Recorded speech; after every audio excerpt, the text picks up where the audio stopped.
All right, today I just wanted to show you guys a little bit about my art pipeline. I'm using this plugin for an old version of Blender.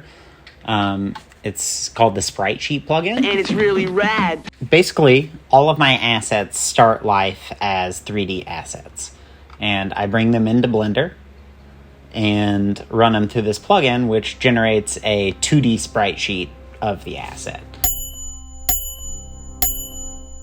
In my Blender project, I have a camera that is set to the orthographic view because my game is an orthographic top-down game, and I have set camera's transform set to 65 degrees because that is the perspective of my game.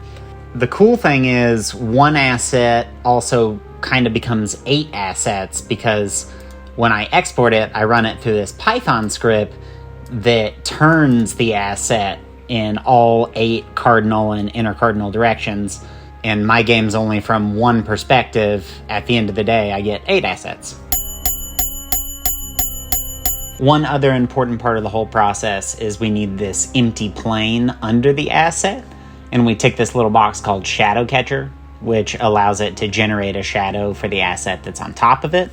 And this allows me to bake in all my shadows to the game, so I don't have to waste resources in the render process of the actual game.